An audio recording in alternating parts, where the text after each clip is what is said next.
Build your systems and processes in place. That's the only way to be scalable. And ask yourself, can this buyer plug and play? Think about how tightly is your brand aligned with the company. I know in my case, yes, Ramon Ray is tightly aligned to Smart Hustle. Be absolutely clear on who your customer is. Focus on building relationships. Even before the person even knows you have something to sell them, build the relationships. Have a clear understanding what the buyer wants. And definitely Alexandra Carter's book about negotiations will be very helpful with that. Understand what they really, really want. And understand, most importantly, what do you want? And try not to let ego get in the way. So it's important to always keep ROI in mind because you will eventually have to pay off that growth capital. And you want to make sure that when you do, it's really only a small portion of everything that you've generated. So today we're really going to touch on how you can achieve that high return from growth capital. So to do that, we're going to look at all 4 areas of business. So inventory and logistics, staffing and partnerships, advertising and promotion, and product and marketplace expansion. And while looking at these 4 areas of your business, the most efficient way to do it and the way that we do it with our clients is through 5 critical analyses. So we will cover all 5 of those today. One of the things we do, which I think is different from, certainly different from companies I've been at before, is every group, every department leader has a chief of staff. Right, so I have a chief of staff, our head of marketing has a chief of staff, our head of supply chain has a chief of staff. And one of their primary responsibilities is communication and cross-communication. So they're constantly sharing updates with each other, and then each chief of staff will disseminate that through his or her organization. And it really, really helps with the flow of communication. And we're obviously a bigger company already at this point. We've hired, 1,000 people this year, whatever it's been. And it's just, as you grow, it's so important to have those lines of communication open. When I write content too, I look for how many pages are already coming up in Google, because literally all of those pages are your competition. I don't care if they're on page 1 or page 8 trillion, you have to compete. This brand new piece has to compete with all of that. So you can use something like that to understand how much is actually out there.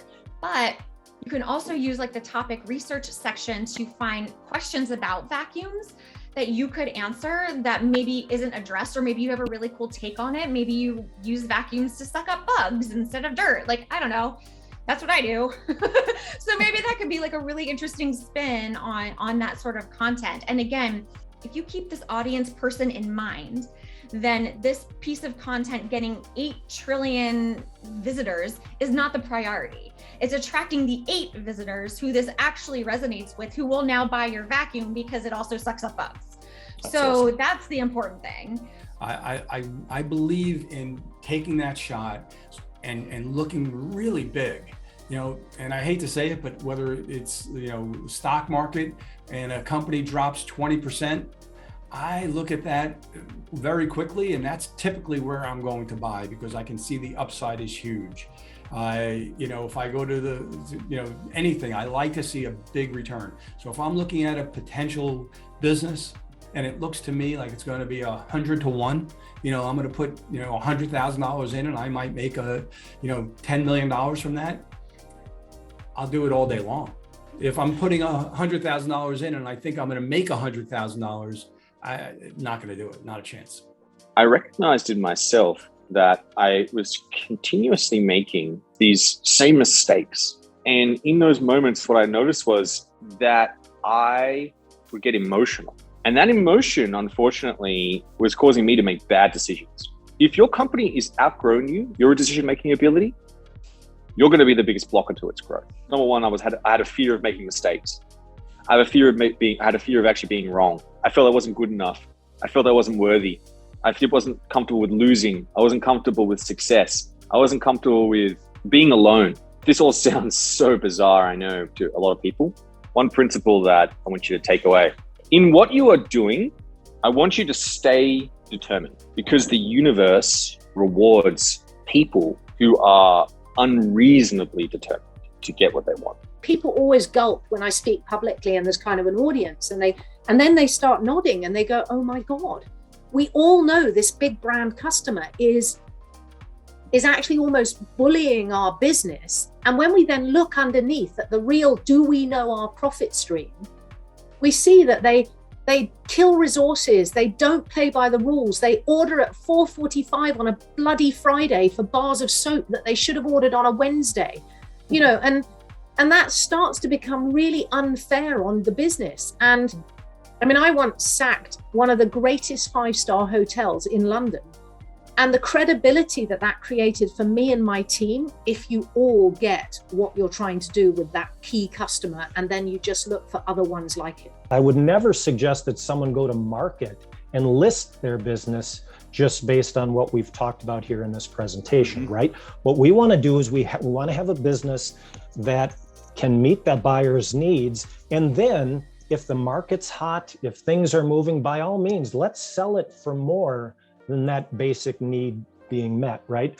What happens, unfortunately, is I'll run into owners who are like, hey, I wanna sell my business for $1 million. It's in a really exciting space, it's hot. And their business is losing money. And I say, okay, how's your buyer gonna pay for it?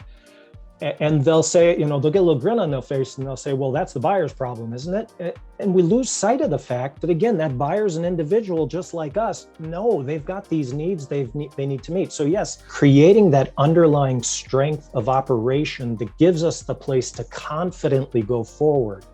That's what we're talking about. So social tokens are fungible tokens. It's a way of creating a community. But I just realized that NFT is the ultimate way of structuring it. It's a unique ticket. You don't need to hold a set number of tokens. You don't need to tweak the number that people need to hold to access that community when the price moves up or down. So I came to it that way. I came from social tokens into NFTs. But yeah, you just got to start buying and selling. You can't understand what it is until you make your first purchase. You got to be curious, and then you'll start to see maybe that it really is revolutionary. Use commercial language, right? So this is the other thing, like you need to talk about cohorts, right? Whereas what we would talk about is actually, well, our first users did this, right? Where if you can say cohort 1, and we're talking about monthly cohorts here, cohort 1 performance was X, we made some changes in cohort 3, this is the performance uptake that we saw, and now we're getting a return on investment of X and a customer lifetime value of Y. Just listen to some of the great Shark Tank pitches, right? Like, and the stuff that, not the bad ones, just the good ones, just the ones that win investment maybe. So don't try and, turn into an investment banker. But know your key numbers, know what language you want to use so that they understand it.